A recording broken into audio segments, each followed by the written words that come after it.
ここは高知市にある高知城です。高知城は高知平野のほぼ中央。大高坂山という標高44メートルの山の上にある平山城。初代土佐藩主山内勝豊が作った土佐24万石のお城です。城の入り口には高知城を作った山内勝豊の騎馬銅像。山内勝豊は織田信長、豊臣秀吉、徳川家康の三英傑に仕えた戦国武将。1600年に発生した関ヶ原の戦いの功績により徳川家康から土佐一国を与えられ、慶長6年1601年に城の築城を始め10年をかけて1611年に完成しました。江戸時代初期の建物は1727年享保12年の火事によりそのほとんどが焼失しましたが、1753年にはほぼ全てが再建されています。高知城の特徴として日本国内に残る現存12天守の一つで、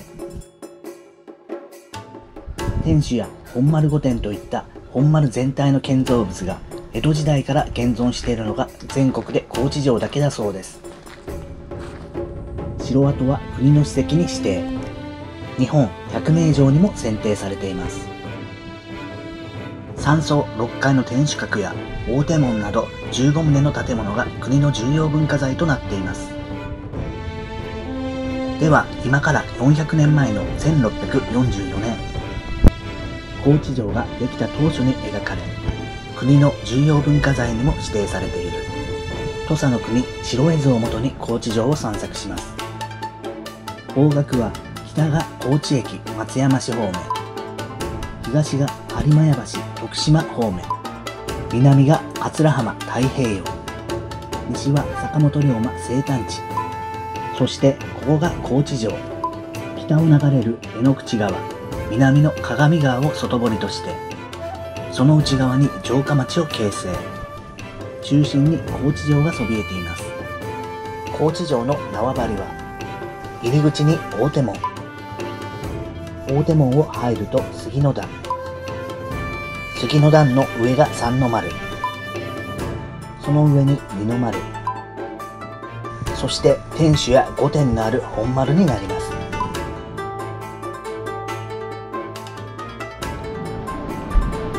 それではこれより実際に高知城を巡ってみたいと思います。そばには野中健山先生邸跡の土佐藩の家老で新田開発、産業開発、森林開発し港を作り諸国へ販売しました。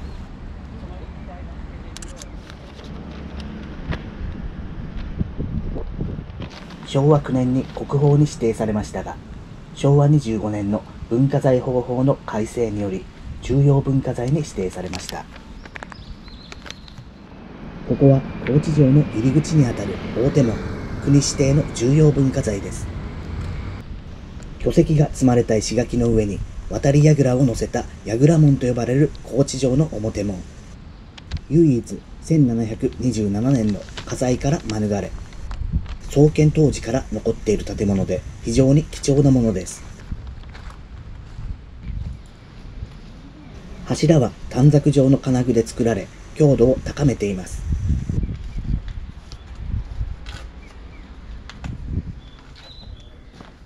天井は頑丈な欅の柱で支えられています。巨大な石垣に囲まれた枡形となっていて、正面の門とサイドの矢様塀の3方向から攻撃できました。門の内部にあるのは石落とし。登ってくる敵に対して石を投げたり槍で突いたりすることができます。巨大な石垣に工事の時に刻まれたう、え、け、しの刻印が残っていて、探してみるのも楽しいです。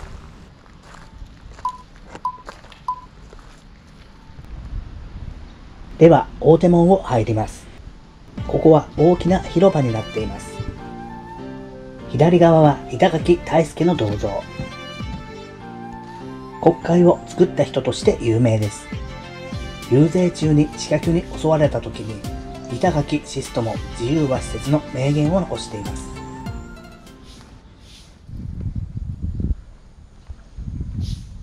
では本丸に向かって登っていきます。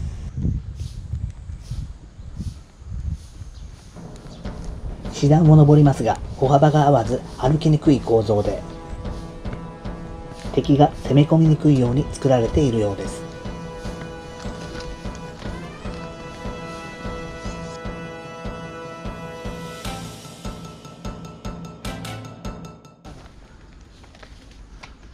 これは高知城ならではの排水対策で石土井と呼ばれるものです。1年を通して雨量が非常に多いことで知られる高知県。泥水が石垣に侵入して石垣が崩れるのを防ぐために雨水を集めて排出させる設備です。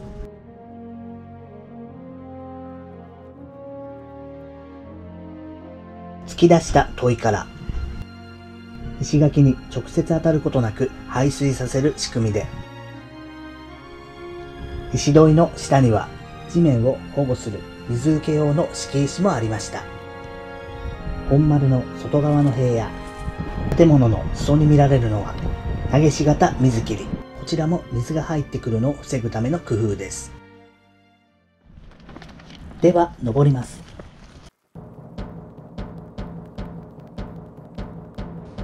ここは杉の段と呼ばれる廓。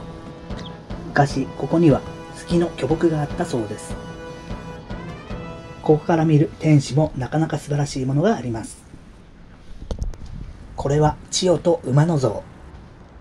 山内勝豊の妻千代の像です。千代は名馬購入の逸話で夫を支えた内助の功として知られています。杉の段の上は三の丸。その三の丸を支える高石垣は野面積み。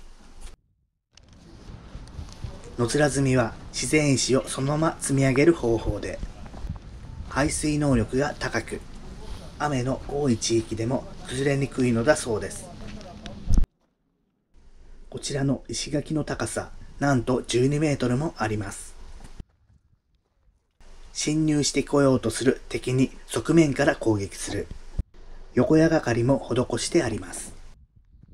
これらの石垣は滋賀県の石工職人阿能衆が作ったものだと言われています。これらのお城は阿能衆が手掛けた石垣です。次に深さが18メートルもある井戸があります。毎日3回蒸気のために組まれていたそうです。今は蓋がされていて中を見ることはできませんでした。では石段を登って三の丸に向かいます。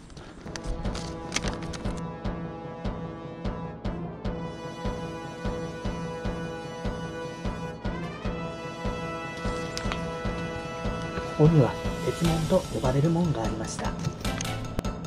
三の丸入り口にある門の跡です。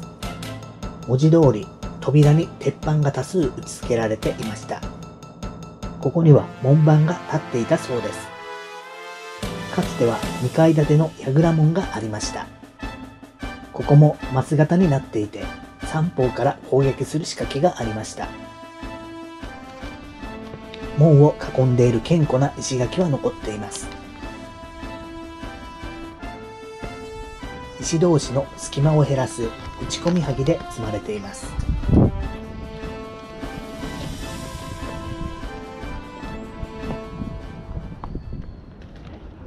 鉄門を入ると枡形になっていて、かつては櫓が立っていたと思われます。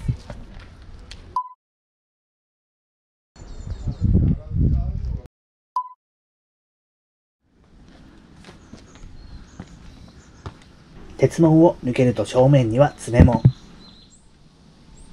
右が二の丸。左が本丸になっていて、ここに来た敵を左右から攻撃する仕組みです。空堀の中に詰め門が作られているということです。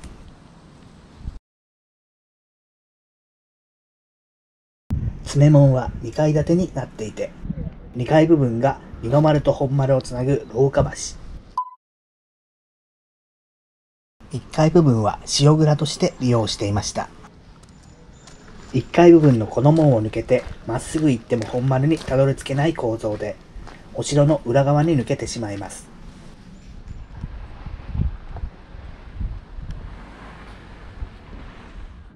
この2階建ての特殊な建物は全国で高知城だけだそうです。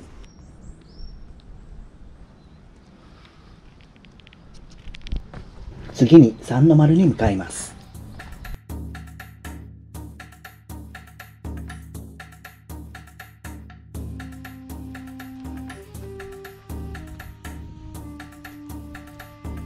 ここが三の丸です。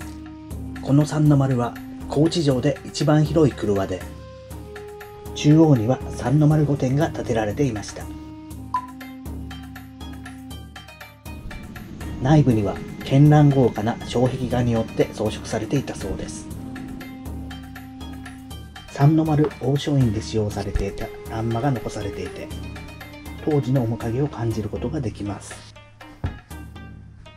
江戸期には藩士が集まる儀式など、明治期には高知藩の藩庁として使われていました。しかし残念なことに、明治6年の廃城令で建物は取り壊されました。この写真は幕末に撮影された三の丸御殿で非常に貴重なものです。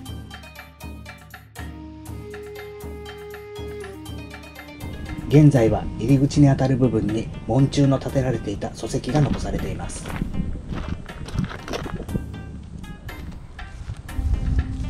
水路の跡が残っています。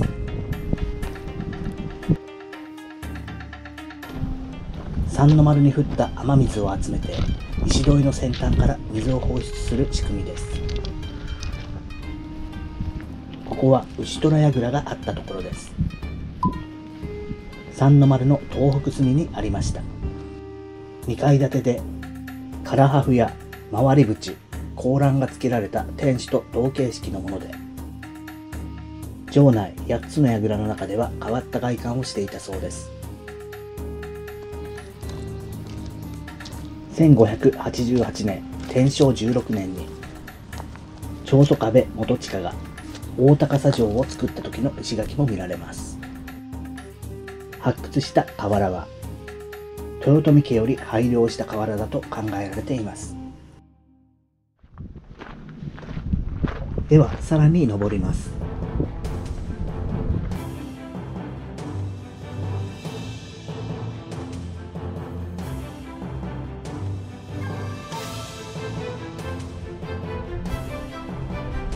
ここからの天守の眺めも素晴らしいです。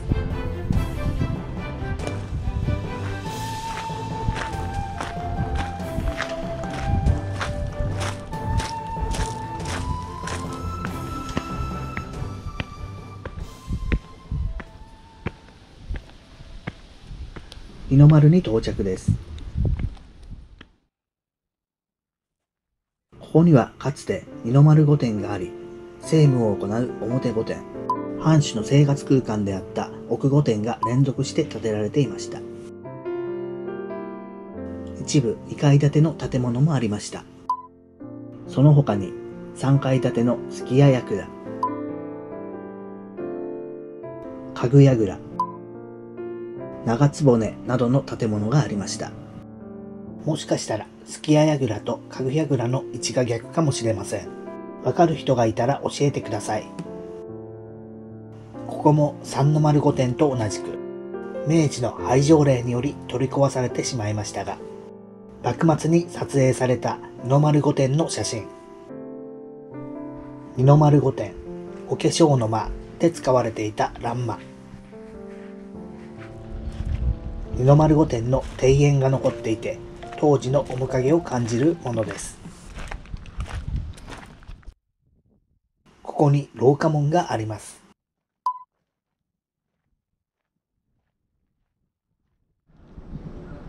先ほど紹介した詰門の2階部分にあたるものです。二の丸と本丸を結ぶ渡り廊下となっています。では渡り廊下の中に入ります。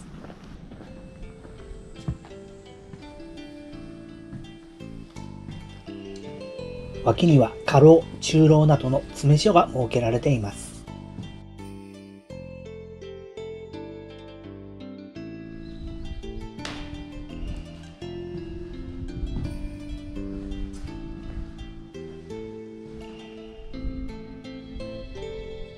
出口には立派な門もありました。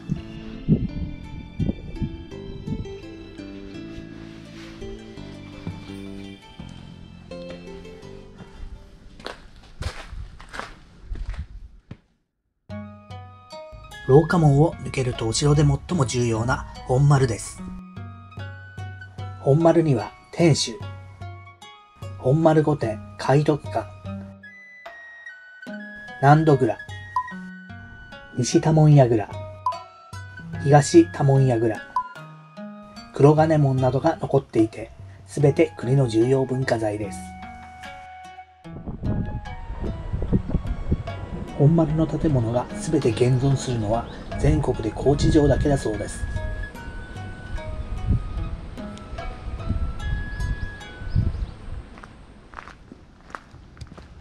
天守の東西と西北に矢沢塀があり、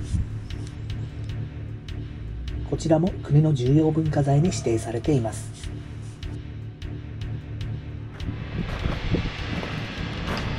丸、三角、四角と様々な形の様が見られます。その隙間から鉄砲や矢で敵を攻撃します。控え柱と呼ばれる柱で壁を支えています。板を通して上からも攻撃できるようにも作られています。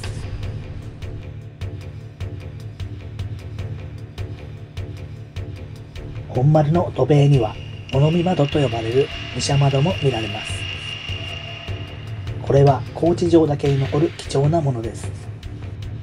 高知城の武者窓は塀の上の方に取り付けられた横長の空間。様は穴が小さくて敵の全容を把握することが難しいですが、横長の武者窓があることによって監視の範囲が広がります。こちらは本丸御殿海徳館です。天守に隣接して作られている海徳館は、城主が生活するためのものではなく、公式な対面所として作られた最も格式の高い場所。1727年に焼失する前まで、襖などが金箔張りであったそうです。二の丸御殿ができるまでは、ここに土佐藩初代藩主山内勝豊と正室の千代夫人の住まいでした。ここは玄関口です。ここでは山内家の家紋である三葉柏門が随所に見られます。ちなみに三菱グループのマークは山内家の家紋が由来していると言われています。百名城のスタンプはここです。見学はここから有料となります。すいません、1枚ください。料金は18歳以上が500円、団体20名以上が400円、18歳未満は無料、ただし学生証の提示が必要です。営業時間は9時から17時、最終入館は16時半まで、休館日は12月26日から1月の1日。撮影も自由にでき、フリー Wi-Fi もあるようです。ただし、飲食、タバコ、落書き、ペットの入場は禁止されているようです。NHK 大河ドラマ、光明月次で仲間由紀恵さんが着ていた着物です。光明月次は、山内勝豊と千代が激動の戦国時代を上り詰める物語を描いています。海徳館は日本の伝統的な建物様式である書院造り。間取りは上段の間、2の間、3の間、4の間、天守、取り合いの間、接近の間など、いくつかの部屋によって構成され、部屋の仕切りには襖や明かり障子が用いられています。柱は角柱、天井は高天井、壁には張り紙が貼られ、障壁画などで装飾されていました。ここは三の間、お茶所として利用していました。ここには茶室があります。この内訳並みの欄間は土佐の黒潮をイメージしています。土佐の左甚五郎と言われた武市高友の作と伝わっています。こちらは二の間。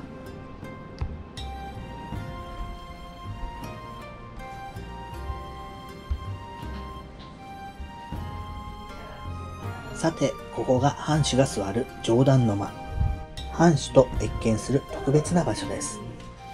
さすが藩主が座る場所だけあって、二の間より一段高くなっています。第15代藩主、山内容堂の書が飾られています。ここには武者隠しなどがあります。この襖障子の内側が武者隠しです。ここが武者隠し内側の様子です。武者がここに隠れていて、不測の事態の際は藩主を守る役割がありました。接近と呼ばれる藩主専用のトイレも残っています。本丸御殿に隣接する納戸蔵です。かつては調度器具などを保管した蔵であったそうです。現在は山内家のゆかりの品が展示されています。三の丸御殿、二の丸御殿にあった欄間が見事です。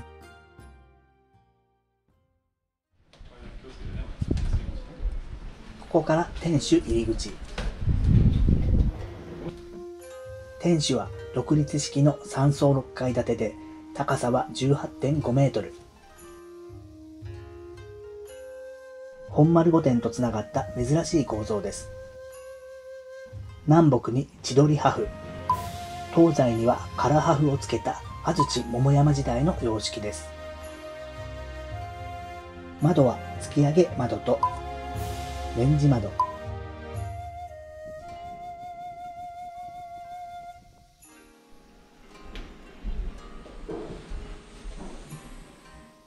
天守台はありません。本丸上に直に礎石を敷き、御殿に隣接して天守が建てられています。天守の真下には石落とし、忍び返しが見られます。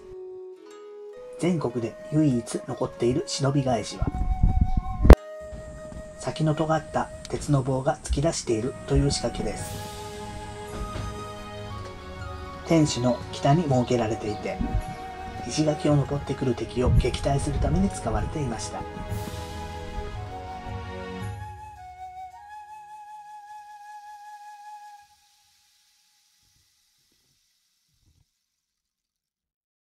江戸時代中期に焼失した後再建された天守で、建物の屋根の上に物見用の建物を載せた望楼型です。山内勝豊が特にこだわったのは、最上階に巡っている回り縁というベランダのような縁側と、その手すりである高欄。高欄についているのは木星と呼ばれる格式の高い飾りです。これらを作る際、目立つという家老からの忠告もあり、わざわざ徳川家康の許可を得て作ったものと言われています。大手門に瓦製のシャチホコと、天守に4個の青銅製のシャチホコがあります。青銅製のシャチホコは全国的に珍しく、宇和島城と高知城だけしか見られないそうです。こちらは天守閣内部の様子です。鉄砲様や石落としが見られます。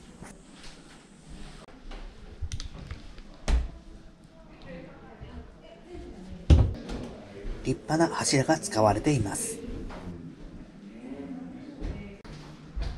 かつて高知城で使われていた瓦。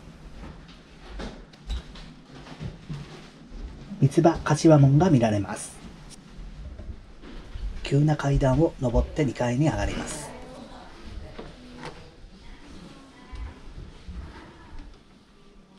たくさんの柱で支えられていることがわかります。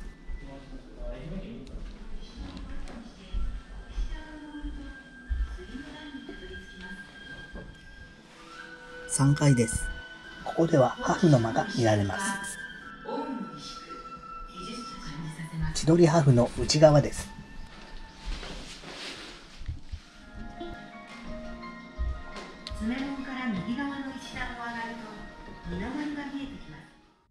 ここは4階。全国の天守の写真が飾られています。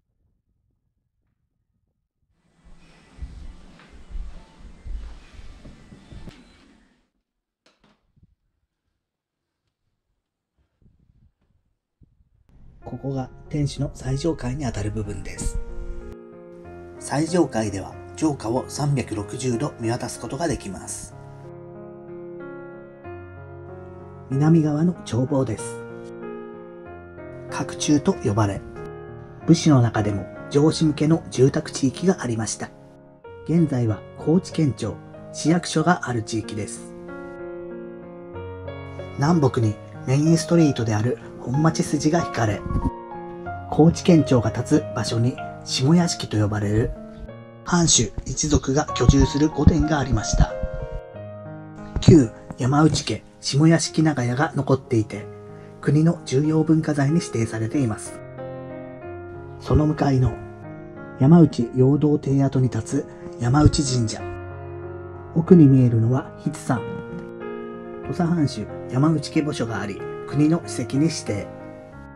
山内勝豊と千代さんはここに眠っています。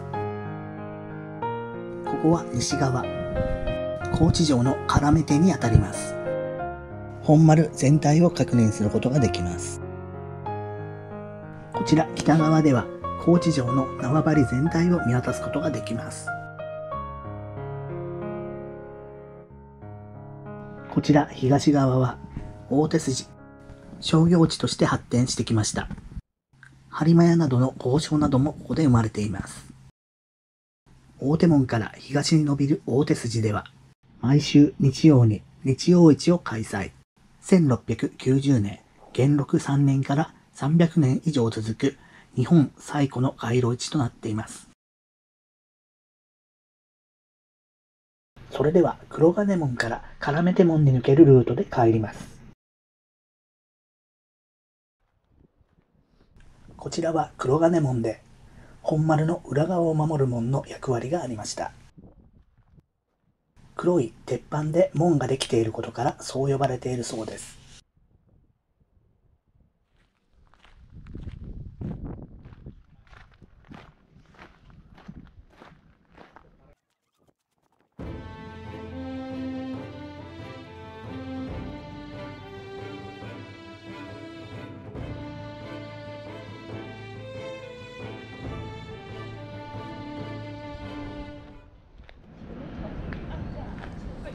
ここにある鐘付堂の鐘は享保4年1719年の鐘。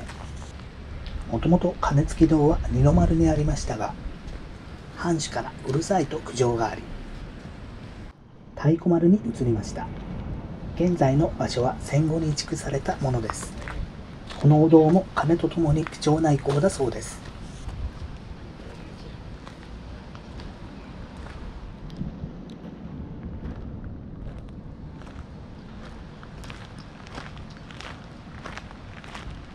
こちら横谷歪みの石垣です。石垣を内側に円形に曲げることにより、矢がどこから飛んでくるか分かりにくくしています。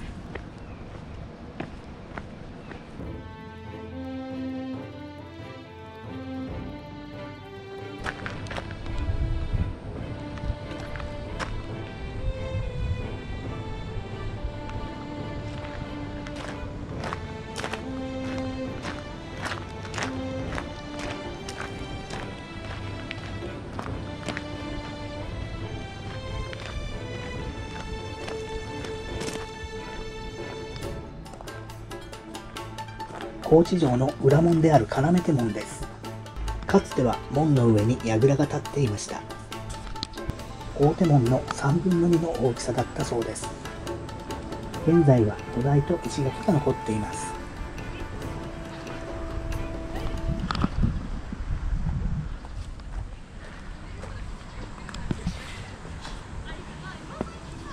櫓台の上に上がってみましたが、結構な高さがありました。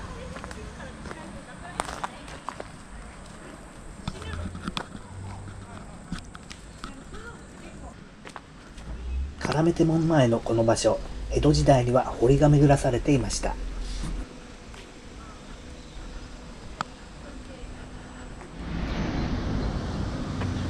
要手門の外は幕末の藩校、児童館がありました。今は県立武道館になっています。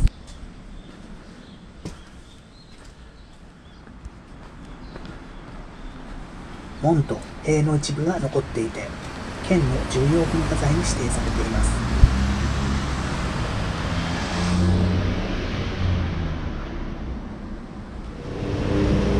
続いて場所が変わり、こちら高知城の南、上級武士向け屋敷があった地域です。この道路は本町筋。奥には高知城が見えています。山内勝豊は高知の城下町を作るにあたり、この本町筋を中心に町割りを設計しました。今でも県庁や市役所など主要な官庁はここに所在しています。土佐藩第15代藩主、山内陽道邸跡。今は屋敷はなく広場になっています。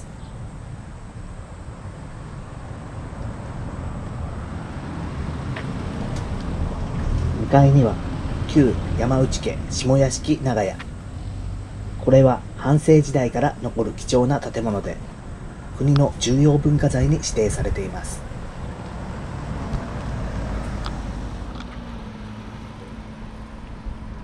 こちら朱色の欄干が美しい天神大橋と、高知城の外堀の役目があった龍馬が泳いだ鏡川、そして奥の小高い山が富士山。土佐藩主山内家墓所があり、国の史跡に指定されています。上に登ると高知の町を一望できます。ここは高知城歴史博物館。山内家資料を中心に高知県ゆかりの資料を収蔵・展示する博物館です。展示品の一部です。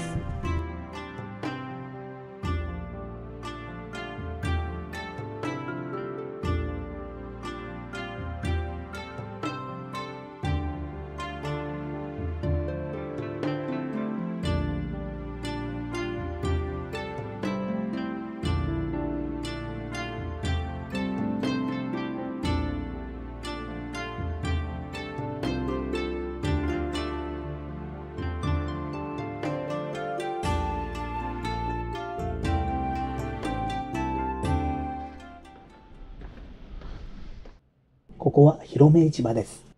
現在は飲食店を中心とした市場となっていますが、かつては幕末の名家老、深尾広めの屋敷があったことに由来しています。こちら、高知名物カツオのたたきです。